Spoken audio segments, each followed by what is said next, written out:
Have you ever dreamed of starting your own AC company? In this video, I'm going to walk you through exactly how to get your AC contractor's license so your dreams of starting your own AC company can come true. If you find this helpful, subscribe so I know I helped someone. Whether you are a technician or a homeowner, my purpose for creating all of my content is to be of service. We got a lot to cover, so let's jump right in.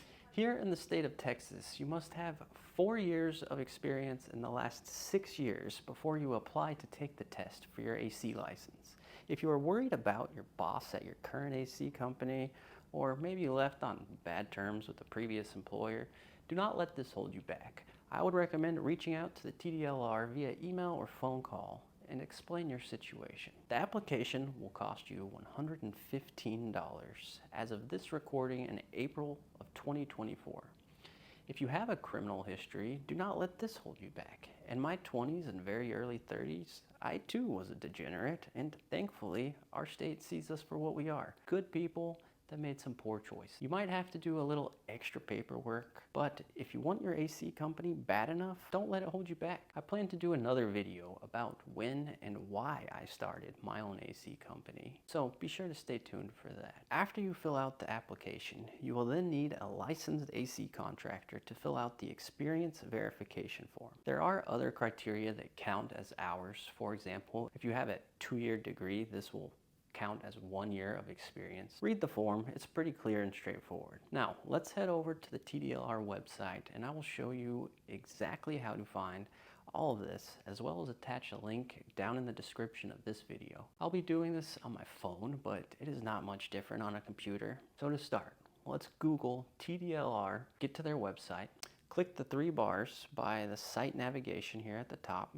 This will bring up a menu. On the left, you see licensing, regulated industries, agency, complaints and enforcements. Next, click on license, then click on apply for license. Now, it is very important to read and not skim here. That is great advice for taking your test too, by the way. I can't tell you how many times I clicked on certified tech training program before finding the contractor license, which is literally the very next thing on the list.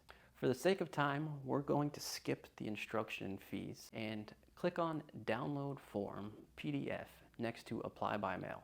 But I would encourage you to click on the instructions and fees and read that carefully if you're serious about starting your own AC company. Next, you're going to fill out the form. It took about 7 weeks for the TDLR to approve my application. So if you want to start your own AC company, quit dragging your feet and let's fucking go. I'm not going to walk you through the entire form, but if you have a question, drop them in the comments. What I will do is tell you what I wish I would have done when I filled out the form. Down at the bottom, make sure that you check all the boxes. This is on page 1. Just trust me on this. Environmental A, the refrigeration. Now, this is not a paid advertisement, but I would highly recommend you take a prep course before taking the test. I used a company called Construction Data. A gentleman named Wade runs an excellent program, and I seriously doubt I would have passed if I did not do the prep course. Big thanks to Wade Earhart. I highly recommend them. I would also recommend just buying the books through them. I tried to save a couple bucks and order them myself online, and one of the books did not arrive before the prep class despite Amazon saying it would be here in time. It was delayed, and just order the books from them. I think it's worth it. It's not that much more either. So now that we have the form filled out and we know it's a good idea to take the prep course, and I didn't schedule my prep course and test date to coordinate perfectly, but I suppose you could do that with a little research. Here's what I did. The day I got my postcard in the mail saying that I was approved for the test, I immediately got online and signed up for the Construction Data prep course. That prep course happened to be 10 days after I got my postcard, which the postcard says you're approved to take your exam. And by the way, at this point, I am pumped right now. I'm going to start my own AC company. My chest is puffed out. I'm feeling the hype. It's exciting.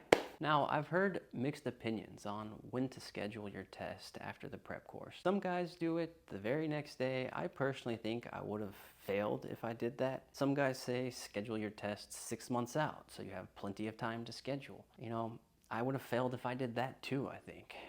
I scheduled mine 8 days after the prep course. This gave me enough time between kids' soccer games and caring for a newborn baby to make sure I found time to study. Also, I bought a a study guide from Wade for 40 bucks in the class, which was very helpful. Highly recommend one of those too. So I spent 3 long days, drove 2 hours to the closest test facility that worked with my schedule.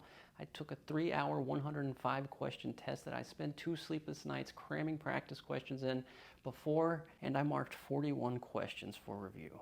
This means I was uncertain about enough of the questions to fail. In fact, as I saw the last few seconds clicking down on the timer, my stomach dropped, my palms got sweaty. Holy shit, all of this work and I'm going to fail. I clicked submit. My heart was racing. Seconds seemed like minutes as I waited for that computer to tell me the results. Pass. I silently but violently pumped my fist, wanting to scream in joy, but I had to be mindful of the other students in the room taking other tests. I officially completed the first steps of starting my own AC company. As I was leaving, I asked a guy I saw coming in at the same time as me if he passed. He had the same books, and he told me, "No, man." Then he went on to tell me, "This is the 7th time I've taken it." Oh, dude, I thought. But I was so elated and in my own world, I did not seek to understand his struggles in the short 30-foot walk I had to the car. I never got a chance to ask, "Did you take a prep course? What part are you struggling the most with?"